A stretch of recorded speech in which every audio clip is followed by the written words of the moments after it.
나는 지금 이 건축 전문 기자 중에 지금 기억에 남는 사람이 한 사람이 있는데, 그러니까 89년에 이제 일본 전시회를 했을 때 오프닝 이제 파티 오프닝 그 개관식을 이제 하는데, 그때 이제 거기 뭐 일본 이제 건축계 뭐 여러 사람들이 이제 왔어요. 건축가도 오고 뭐 교수들이나 학자들도 오고 이제 그랬는데, 한참 이렇게 뭐 이렇게 행사를 하고 있는데 갑자기 분위기가 이렇게 숙연해지는 것 같은 이제 그런 분위기가 되길래 보니까 누가 한 사람이 이렇게 들어오는데, 나중에 이렇게 명함을 이렇게 줘도 주고받다 보니까 아사히 신문 기자예요. 근데 다들 이 건축가들이 일본 건축가들이나 학 교수들이 굉장히 긴장을 하더라고, 그 사람을 보고. 그래도 나중에 이제 끝난 다음에 이제 그 뒤풀이하는 장소에 이제 또 같이 이제 가서 이야기를 하다가 그 아사히 신문 기자가 시미즈 뭐라는 사람이었었는데, 자기의 역할은 건축가들이 어떤 아이디어를 만들어서 이제 그 실행을 하다가 보면 자기의 뜻대로 안 되는 경우가 생긴다. 건물주가 클라이언트가 뭐 변경을 요구를 하거나 뭐 시공자가 애로사항을 이야기를 하거나 아니면 뭐 비용이 모자라거나 뭐 공정 기간이 짧거나 하는 여러 가지 이제 변수들이 생기는데, 그 변수가 생겼을 때 건축가들이 그 변수에 타협하지 않도록 감시하는 일이래.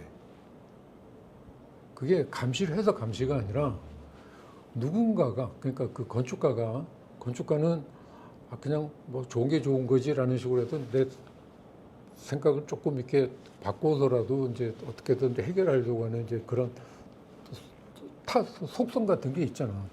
근데 그거를 아사히 신문의 시미즈가 지금 지켜보고 있겠지? 라는 생각을 하면 그걸 못 한다는 거예요. 근데 그런 역할이 자기의 역할이다. 그래서 그날 이 오프닝에 그 양반이 등장했을 때 분위기가 한번 싹 가라앉았었던 이유가, 저 친구가 떴네? 라는 이제 그런 분위기를 만들었다는 거예요.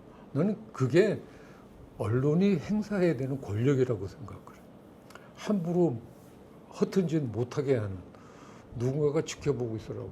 그래서 아사히 신문을 관심이 있어서 보니까 아사히 신문에 그때 금요일자에 그 뭐에서 뭐 16면이든 냈든 있으면 한 면 자체가 건축 기사예요. 그리고 거기에 건축가를 소개를 하는 이 건축가가 어떤 에세이를 쓰거나 뭐 하고 하는데, 건축가라고 안 쓰고 문화이론가라고 써. 문화이론가 그 역할은 오히려 비평가들이 해야 되는 거 아닌가요? 그러니까 비평가들이 해야 되는데 그 비평의 업무도 미디어가 가져야 된다는 거지.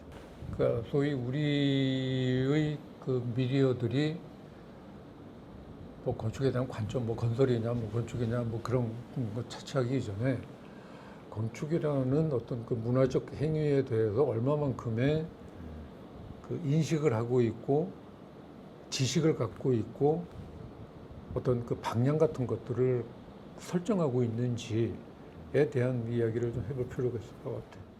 아까 이제 그 미디어의 종류에 대해서 말씀을 하셨는데, 제가 드는 아쉬움은 그거예요. 이 일반 매체, 그러니까 일반 대중들을 상대로 하는 매체하고 전문 매체. 그러니까 출판물은 저는 뭐 깊게 생각해 본 적이 없어요. 일단 크게 대별되는 거는 일반 매체하고 전문 매체라는 생각이 우선 들었는데, 일반 매체에 대해서 아쉬운 점은, 물론 이제 인식에 대한 오류는 기본으로 깔고 있다고 우선은 생각이 들지만, 강력한 의심이 들지만, 대중에 대해서 건축을 올바로 안내하고 소개하고 어쩌면 그 사회적인 인식 수준과 눈높이를 끌어올리는 역할을 좀 해줘야 되지 않나?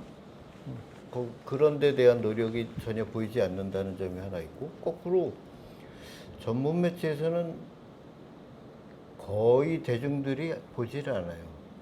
관심이 없어요. 왜 그런가 봤더니 내용이 너무 어려워요. 쉽게 얘기해서. 그러니까 제가 어떨 때는 제가 봐도 잘 이해가 안 되는 그런 내용들도 있어서 아 이거 너무 건축과 연하는 거 아닌가? 그게 굉장히 어떤 전문성만을 이렇게 강조를 하는 것이 어떤 경쟁에서 살아남는다고 생각을 해서 저러나 하는 그런 아쉬움이 있더란 말이죠.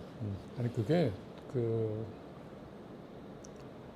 우리나라에 이제 이 미디어 중에 이제 공공의 성격을 가진 미디어도 있고 상업 미디어들도 있잖아요. 그렇죠. 그다음에 EBS가 건축 탐구인가 뭐 해서 이렇게 그 프로그램을 굉장히 오랫동안 해오고 있는 게 있고 건축 탐구. 네. EBS 뭐집 그래가지고 네. 하는 게 있고 그 프로그램이 꽤 일반에게 많이 이렇게 보여지는 걸로 알고 있어. 근데 거기서 이제 나한테 주로 이제 주택들을 이제 다루는 거니까, 그래서 내가 이제 주택 작품 같은 게 이제 건축 잡지에 이제 소개가 되면 뭐 그런 것들을 보고 아마 이제 거기 이제 돼 있는 작가들이 뭐 이제 연락이 와요. 연락이 와서 이번에 뭐 발표하신 어느 뭐 양평의 어떤 주택이나 뭐 반포의 어떤 주택 같은 거를 이제 소개를 하겠다고 소개했다는 걸 이제 동의해주면 자기네들이 이제 이 프로그램을 짜서 이제 하는 거예요. 나 안 한다고 그랬어. 그래도 왜 안 하냐? 거기에 왜 건축가가 등장하지를 않냐? 그러니까 그걸 인트로를 하는 건축가는 우리 잘 아는 이제 뭐 이명남이나 또 뭐 뭐지 네, 문 같은 사람들이 이제 그러니까 방문 건축가로 나타나서 그 집 주인하고 이제 뭐 왜 어떻게 이런 건물을 만들었어요 뭐 하는 그런 얘기가 나와요. 근데 거기에 건축가가 꼭 출연을 하자는 이야기가 아니라 그 대화의 내용을 보면 어떻게 이런 집을 지었어요? 그러면 이 집주인은 어떻게 대답을 하느냐면 이렇게 이런 공간을 만들고 싶었어요. 그래서 이렇게 만들어졌어요라고 해서 건축가가 쏙 빠져요. 그러니까 이런 내가 원하는 거는 이런 집을 만들어 달라고 건축가한테 부탁을 했더니 그 건축가가 이렇게 만들어줬어요라고 하는 이야기가 되면 서로 이렇게 그게 될 텐데 이거는 완전히 건축가는 빠지고 방문한 건축가하고 집주인이 뭐가 이런 집 만들었냐 뭐 이런 이야기로 가버리는 끝난 포맷 자체가 나는 동의할 수가 없으니까 안 하겠다고. 그래서 뭐 2번, 3번 거절을 했더니 그다음에 이제 그 책임 PD가 이제 연락이 왔어. 연락이 와가지고 뭐 한참 이제 전화로 이제 그 이야기를 했는데 꽤 긴 시간 이야기를 했는데 그 PD가 무슨 이야기를 하느냐면 자기네들도 건축가를 처음에 출연을 봤는데 이 이야기를 너무 어렵게 해서 시청률이 떨어진대. 그래서 나는 그럼 왜 그 건축가 선정을 잘못한 거지 왜 어렵게 이야기하는 그걸 했냐. 그러면서 내가 예시를 들었던 게 아인슈타인인가 그 양반이 했던 이야기가 설명을 잘 못한다는 이야기는 잘 모른다는 이야기라는 거야. 그렇죠. 말하는 사람이. 네. 그러니까 내가 왜 이런 짓을 했는지 설명이 잘 안 되니까 괜히 어려운 이야기로 이제 돌려막기를 하는 이제 그런 경우였단 말이에요. 그래서 그거는 건축 쉽게 이야기할 수 있는 건축가들 많아. 그런데 왜 굳이 어렵게 이야기하는 건축가들을 섭외를 했냐고 이야기를 하면서 내가 근데 한 가지 좀 이상한 게 EBS가 그건 국민의 세금으로 만드는 공영방송이고 교육방송이잖아. 그런데 왜 시청률을 걱정을 하냐고. 그렇죠. 그때 위에서는 굉장히 민감하대요. 시청률 떨어지면 야단을 친대. 그러니까 그런 게 시청률은 제외하고 좋은 프로그램을 만들어서 시청률을 올릴 생각을 하지 않고 시청자의 수준에 맞추어서 프로그램의 질을 떨어뜨려 가지고라도 시청률을 확보해야 되겠다라는 게 우리 미디어라고. 저는 그거를 어디다 비교를 하냐면 또 제가 피카소 예를 자주 드는데 제가 뭐 피카소한테 말고 미로나 왜냐하면 피카소는 누구나 거의 모든 국민이 누구라는 건 다 아는 유명한 사람이라 그런데 그 예를 들면 그런 거죠. 어느 돈 많은 부자가 피카소의 진품을 샀어요. 그리고 집에 걸어놨더니 와 피카소 그림 샀다며? 근데 피카소라는 말은 절대 안 하고 너 비싼 그림 샀다며? 그래갖고 찾아가갖고 그 돈을 어떻게 모은 거야? 어떻게 재테크는 어떻게 했고 그림에 대한 얘기는 안 하고 그림이 갖고 있는 예술성이나 그런 거를 설명하기보다는 야 너 어떻게 그런 어마어마한 돈을 모았어? 이러는 거랑 마찬가지인 것처럼 아주 굉장히 어이가 없는 상황인 거죠. 그러니까 그 뭐라고 표현해야 되나? 그러니까 회화 미술에 대한 이해나 피카소에 대한 이 이해 같은 게 없이 그냥 유명한 화가의 그림이고 저게 굉장히 비싼 거야라고 하면 그러니까 저걸 어떻게 네가 갖게 됐느냐가 궁금한 거지. 저 그림의 가치가 무엇이냐에 대한 그거는 없는 거예요. 그러니까 나는 그 어반하이브가 완성됐을 때 그때 아마 내가 미디어를 제일 많이 탔을 거야. 우리나라 뭐 일간지서부터 저기 경제지까지 그냥 온 면에 한 면씩은 다 들어갔었고 그때 내가 정말 이 당한 게 뭐였느냐 하면 내가 뜰 뻔했어 그때 뜰 뻔했는데 그때 이제 그 건설부의 건축사협회와 건설부가 하는 건축문화대상이 있어서 그때 이제 그걸 냈더니 심사하는 과정에서 그 서울대학 모 교수가 심사위원회 한 사람이었는데 기시감이 있다. 어디서 본 듯하다. 라고 이야기를 했대요. 그러니까 그 점잖게 표현한 거고 표절이라는 이야기를 한 거예요. 아니 저 패턴이야 뭐 누구나 만들 수 있는 아니 그러니까 패턴. 그래서 그거를 이제 그 심사위원 중에 이제 건축사협회에서도 나오고 이제 그랬으니까 건축사협회 쪽에서 나를 그렇게 이쁘게 보지를 않거든. 그러니까 막 분리감리 반대도 하고 그렇죠. 뭐 건축사 제도에 대해서 문제를 삼고 하니까 나를 좀 안 좋게 봤었던 그 사협회에서 그날 저녁에 직원들 동원시켜가지고 전 세계에 동그란 창을 가진 둥근 창을 가진 건물들을 쫙 뽑은 거야. 요즘에 뭐 이렇게 그 데이터 만들기 쉽잖아. 그래가지고 그 다음날 이제 이틀째 회의 때, 이 봐라. 김인철이가 표절했다. 라고 걸었어요. 그래서 그때 이제 심사위원으로 들어가 또 한 사람이 이제 김영섭 씨가 있었는데, 김영섭 씨가 이제 나와서 나한테 그 형님이 한 게 지금 표절 시비에 걸렸다. 이거 어떻게 쓰면 좋겠냐? 라고 해서 난 두말 없이 거기서 아예 이 노미네이트에서 빼라. 난 그러니까 그걸 뭐라고 그러지? 출품했다가 저 빼는 거. 그거를 철회를 했는데 그게 어떤 문제냐면 그때 내가 중앙대학교 교수를 하고 있을 때예요. 표절 교수가 되는 거야.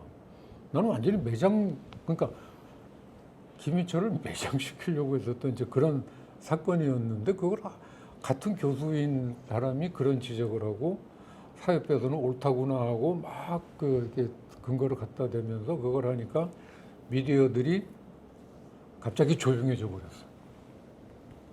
이게 표절 아니다. 이거는 원이라는 거는 누구나 쓸 수 있는 기본 도형인데 그럼 사각형의 창도 전부 다 표절이게 하는 식의. 그래서 나중에 이제 그게 억울해가지고 서울시 건축상회를 내고 거기는 이제 심사위원들이 이제 젊은 교수들 중심으로 돼 있는 데여서 거기다 냈더니 뭐 거기서는 말도 안 되는 소리라고 하면서 그걸 이제 대상을 줘서 최면은 회복을 했는데 이미 한번 그렇게 이제 깎여버리고 나니까 그 다음 그게 안 됐단 말이에요. 하여튼 그런 식으로 이 미디어들이 그냥 그 자기네들이 어떤 그 기준을 갖고 그거를 이렇게 이 소위 말해서 억울한 사람이거나 아니면 오해에서 비롯된 그 이 잘못된 판단 같은 경우에는 그거를 정정해주고 이렇게 바르게 만들 수 있는 그런 역할도 나는 미디어가 해야 된다고 하는데 우리 미디어에 그런 것을 기대한다? 그거는 거의 지금 현재 그거는 불가능해요. 근데 그 전부 다 그렇지는 않더라고요. 제가 광주에 이남 스튜디오라는 그 갤러리하고 카페하고 접목이 되어 있는 거를 설계를 했는데 그게 일반인들이 굉장히 좋아해서 뭐 이른바 핫플레이스 뭐 이런 거 비슷하게 갖고 소위 시쳇말로 확 떴어요. 그래갖고 물론 중앙방송사는 아닌데 광주 MBC에서 저는 뭐 당연히 뭐 어디다가 이렇게 내가 이거 했으니까 나 뭐 상조 이쁘게 봐줘 실어줘 뭐 이런 거 하고 싶지 않아서 저는 조용히 있었는데 그 이제 건물주 클라이언트인 이인남 선생이 이제 뭐 각종 미디어들하고 잘 관계가 좋아서 아마 소개를 했던 모양이에요. 그래서 뭐 하겠지 그랬는데 MBC에서 저한테 연락이 왔어요. MBC에서 한사코 박 선생하고 인터뷰를 하고 싶다고 하더라. 그래서 어이구 이거 이렇게 신통한 사람도 있네. 그러고 만나서 물어봤더니 정말로 건축적인 이야기를 듣고 싶어 해서 제가 건축에 관련된 얘기도 하고 나는 어떻게 해석을 해서 이렇게 했고 했던 아주 좋은 기억이 있어서 아니 그 광주 MBC는 네. 그 얼마 전에 본 그 유튜브에서 본 걸로는 건축 8부작을 다큐멘터리로 만들었을 네. 정도로 정말 나 그 우리나라 미디어계에서는 정말 아주 굉장히 특별한 그 경우였었던 것 같아서 나는 신통한 PD가 있나 봐요. 거기. 지금 내가 뭐 미디어를 계속 이렇게 신란하는 이야기를 했지만 그렇지 않은 게 오히려 지방의 그 방송국들이 미디어들이 지방 방송국들이 그런 거는 잘하는 것 같아. 그거 좀 아마 내가 울산 쪽인가 그쪽에서도 뭔가 어떤 그런 좋은 프로그램이 있었던 걸로 알고 있거든. 그러니까 오히려 나는 그게 지방에 있는 PD들은 그런 면에서 조금 더 자유로운 것 같아요. 다루고 싶은 거를 다루려고 하는 것 같아. 내가 부산 총괄 건축가를 할 때 부산의 미디어들이 나를 굉장히 지원해 줬어요. 부산 뭐 KBS, MBC 또 무슨 교통방송 뭐 이런 등에서 계속해서 불러서 뭐 어떤 철학을 가지고 저기 총괄 건축가를 할 거냐는 등 뭐 하여튼 그런 부산의 건축에 대해서 굉장히 늘 이제 관심들을 갖고 해줘서 그런 면에서는 굉장히 이제 그 좋고 뭐 부산의 일간지 같은 데서도 충분히 이제 그 이 총괄 건축가의 이제 그 의도 같은 것들을 꽤 많이 알려주고 해서 나중에 뭐 시민단체 같은 데 불려가서도 그 강연 같은 것들도 여러 번 할 기회를 만들어주고 그런 게 가지고 오히려 지방에서는 그런 게 많은데 문제는 센터인 중앙이 문제인 거예요. 제가 그 이인원 스튜디오 말씀을 한 김에 이번엔 어이없는 케이스를 하나. 그러니까 여태까지 얘기했던 미디어하고 또 조금 다른데 넷플릭스 얘기를 안 할 수가 없어요. 이남 선생한테 연락이 왔는데 여기서 넷플릭스 드라마를 찍었다는 거예요. 그래서 그래?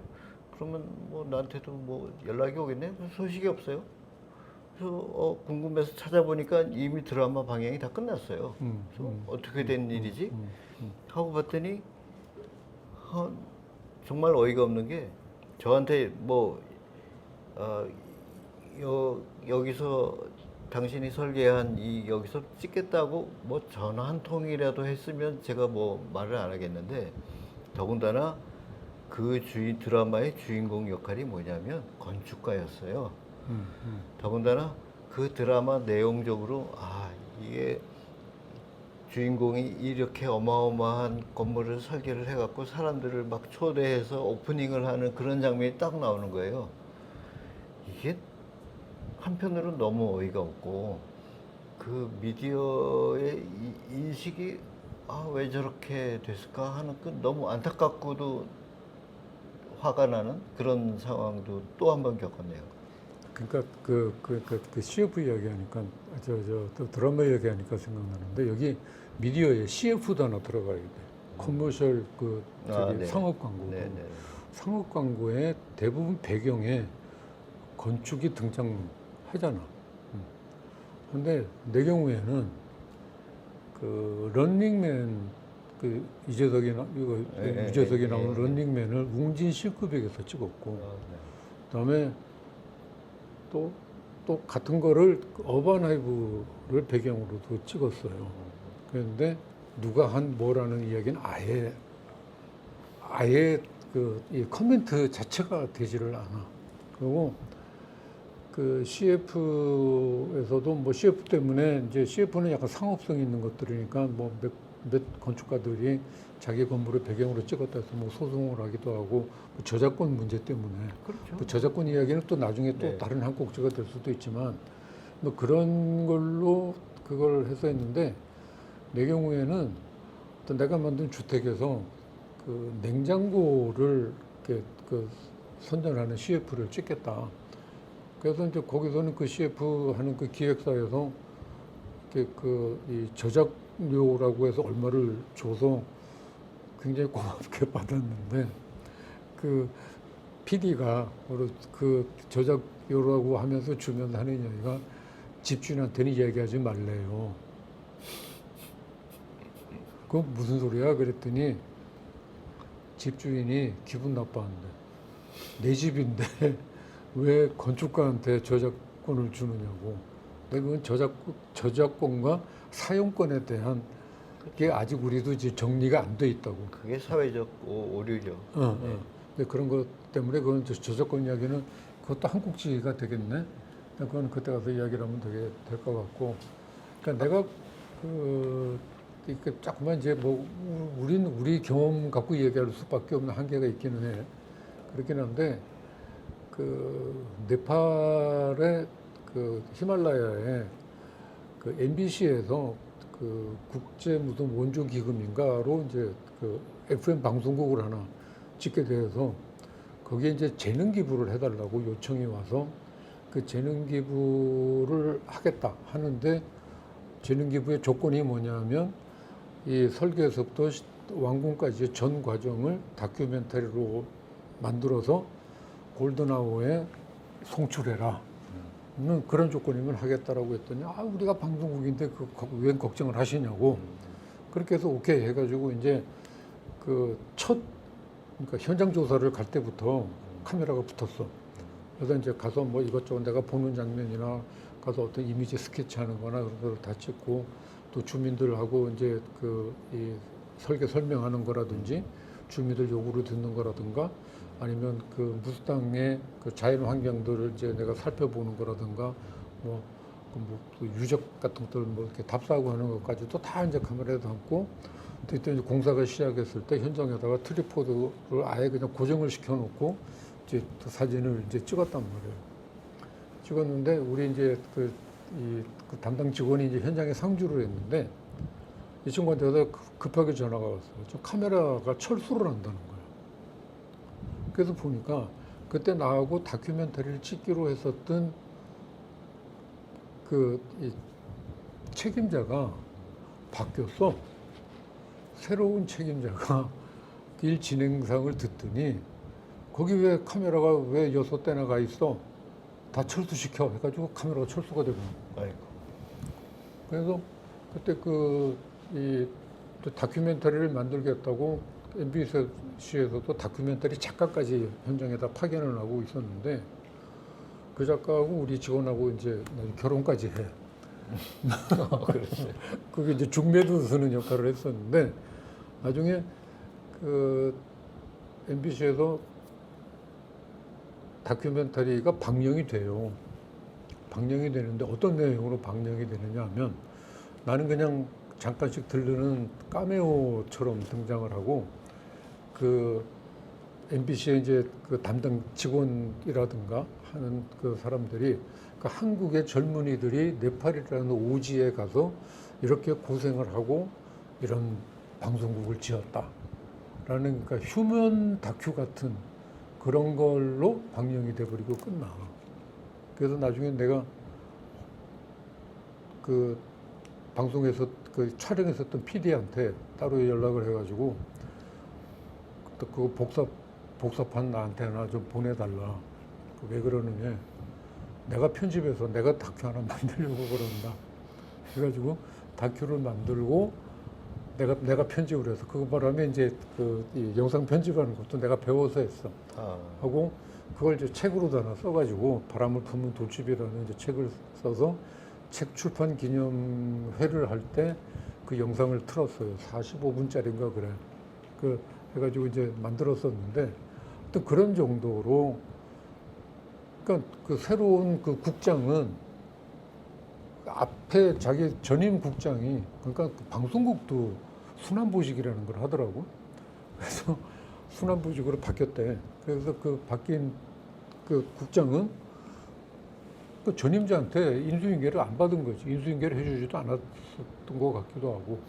하여튼 뭐 그런 게 그러니까 우리의 미디어가 건축이라는 그 이 하나의 아이템을 대하는 기본 틀이 그렇게 그냥 한정적일 수밖에 없는 그런 틀이 있어요. 앞서서 얘기 나온 그 EBS 건축탐구 얘기를 잠깐 돌아가 보면 저도 그거를 꽤 여러 편 봤는데 제일 아쉬운 점이 그거인 거죠.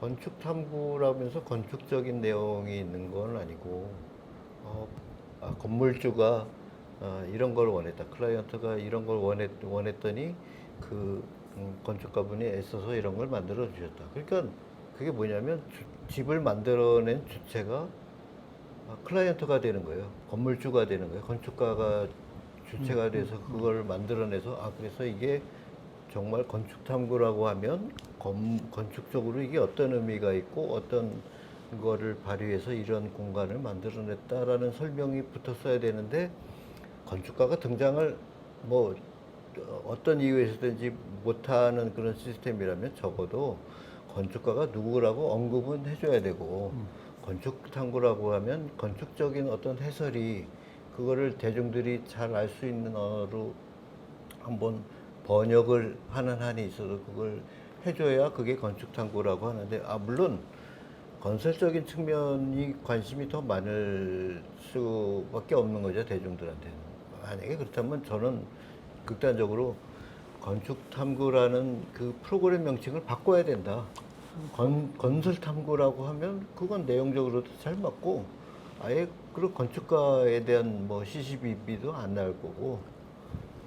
그러니까 그때 그 EBS 그 건축탐구 그 팀의 이제 PD랑 이야기를 할 때 거기에 이제 그 소위 이렇게 스크립트를 쓰는 작가들이 있을 거 아니에요. 그래서 그 거기 팀이 몇 팀이 있냐 물어봤어. 그건 뭐냐면 한 프로젝트를 만들기 위해서 얼마의 기간, 그러니까 일주일에 한 번씩 나오는 거니까 주간 단위로 나오는 거니까 어쨌든 네 팀이 돌아가고 있대요. 그러니까 한 팀이 이번에 이제 하고 나면 4주의 준비 기간이 있는 거야. 근데 그 팀 수가 나는 문제가 아니라 그 팀에 있는 소위 말하는 작가라는 그 스크립트를 쓰는 사람들 중에 건축 전공자가 있느냐라고 물어봤는데 그러니까 국문학과 나왔거나 뭐 이렇게 글 쓰는 사람들이 거기에 있지 건축 전공자가 없다는 거예요. 그래서 나는 학교에서 이제 강의할 때 건축학과 5년제를 나오면 꼭 설계를 해야 된다라는 그건 절대적인 게 아니다. 뭐 여러 가지 갈 데가 있는데 내 바람은 기자가 좀 되거나 PD가 되거나 그런 그러니까 글을 쓰는 건축 작가가 되는 것도 좀 생각을 해보라 라고 이야기를 해서 몇 명이 그쪽으로 이렇게 지원을 했는데 그 기자 되는 게 그렇게 어렵대네. 그것도 그렇고 아까 말씀드린 것처럼 저는 건축 전공을 했다고 그러는 것도 신뢰성이 없어요. 그래서 그나마 나을 거 아니야. 건축 용어라도 알고. 낫지도 않은 것 같아요. 그나마 그러니까 아니 그러면 걔네들이 글을 쓸 때 그 건축가하고 의논을 할 거 아니야. 물어라도 볼 거 아니야. 그랬을 때 용어라도 알아듣는다면 그나마 나은 걸 만들 수가 있을 텐데 어쨌든 그거는 그걸 안 하고. 또 교육 얘기에서 더 신나게 한번 말씀하시죠.